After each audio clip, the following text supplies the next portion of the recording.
What's up, everybody? How you doing? Little Joey Triviani. What's up? So, hey, we are coming to you today with the great debate. Is it diet or is it exercise? What's the goal? What's the goal for each individual or of this debate? For each individual. I mean, obviously, if you're going to preach one or the other, you got to have a goal. Well, I guess I think what America battles the most is sustained weight loss. Okay. So that's the Kevin Transus of the world are less concerned about weight loss. You know, even your kids trying to gain weight, right? So this is really a conversation around, I think, the best ways to go about weight loss. And the two main factors, is it diet? Is it exercise? Okay. I guess for debate purposes, I will go the angle of exercise is pretty important. It's important. And the actual benefits go far outside of weight loss. Right? So blood pressure, diabetes, stroke, cardiovascular health, muscle mass, improving your mental health, right? We talked about that with anxiety and depression and blah, blah, blah. Attitude, your appearance, you know, having a little bit of muscle inside of your shorts or in your... Settle down. You know, your T-shirt, you know, how you look in a bikini or a bathing suit. I mean, so there are certain things that diet can't do. Okay.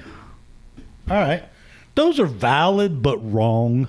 Wrong. No, for the sake of debate. Okay. I have always told people that activity is great, but calories in, calories out diet is the biggest factor to weight loss. I do believe that exercise is an important component, but strictly regarding, well, I think, you knew I was going to bring this up, so it's a little bit of cheating. But I think probably the greatest indicator of that is gastric bypass. And it's also the greatest indicator that you may be right as well. Okay. Right. Do tell. Well, studies show that the first and second year of weight loss after a gastric bypass are remarkable. They're humongous. Not eating. No pun intended. Right. And it's simply a restriction of calories and almost a fooling of the brain that, oh, I'm full now. Right. Because you literally shrink the stomach down to the size of nothing. And you basically, your brain goes, oh, he's full. Right. So that's kind of the cheat. Now, with gastric bypass comes a whole myriad of possible complications, which suck. Right? Yeah, But to your point, the data does demonstrate that after the second year, weight gain occurs. Okay. I think in Is that large because part, the stomach starts to expand? Yeah, I slowly think that's but got to surely? be it, right? It slowly but surely starts to expand. You start to consume more. And at the end of the day, it's because you treated symptoms and not behavior or the root cause. And to your point, I'll let you. Okay. The importance of... Yeah. So I've already talked about some of the benefits of exercise, but I think we're both right in this camp. You know, there was a longer term study. I think it was 10 years, and they followed people in their diet and weight loss. And 1% of the people actually succeeded at their weight loss goals with exercise alone, right? Minor. 10% of the people did it with diet alone because, let's face it, that life hits you and it gets tough. The other 89% that achieved their goals did it with both. Right.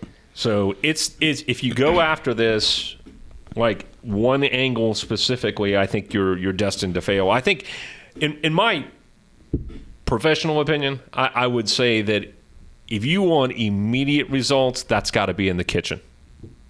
right? You got to drop 10 pounds by Easter, as I like to say. That's got to be in the kitchen. If you want to sustain that weight loss, that's got to occur in the gym. Well, and I guess, it makes me think of another example that we have not talked about. I literally just thought about it. But you look at any high-end fighter, right? And there's case study after case study of these guys that came out of camp. They all have to cut weight. They all have to cut weight for the weigh-in. But some of them are too far off the goal. Mm-hmm. And that weight cutting that they have to go through, and I don't even know how you do it. I don't know if you're soaking in salt water for 2 days, or right. I don't even know. But the drastic amount of weight that they cut actually inhibits their performance in the ring. So drastic weight cutting is definitely can be harmful, especially in the short term. I have no idea if there's long term, but if you were to let that fighter go in the ring 15 pounds overweight, but at optimal performance, mm-hmm. he would, I don't want to say win the fight, lose the fight, but the point being is they would probably do substantially better of guys that have had to cut too much and they go in and they get slaughtered. And I even said in the gym, right? That's not the type of exercise that's required for the typical person that's trying to lose weight. It could be the virtual races and fitness challenges and the things that YesFit offers, or it can be going for a walk.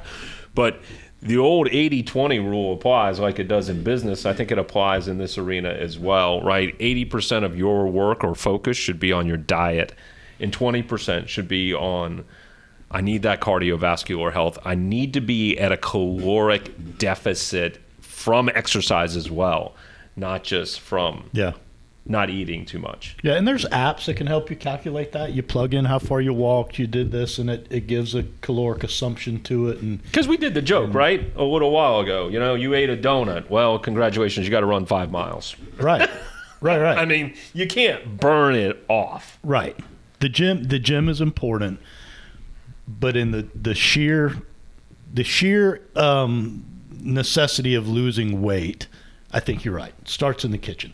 But as a long-term plan, again, gastric bypass, sure, they cut what they were eating down by 10%, but they gained the weight back in 5 or 10 years. Right. Because there was never a change in lifestyle and never an adjustment. Oh, yeah, I think that, and that's not to say that they don't earn it. I've seen friends and family members go through gastric bypass, and it is a tough plan of action. I think the number was 27%, if I remember in the study I read, developed heartburn.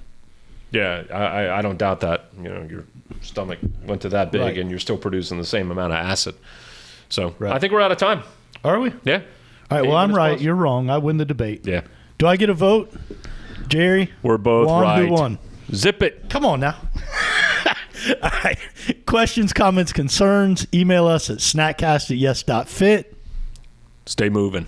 See ya.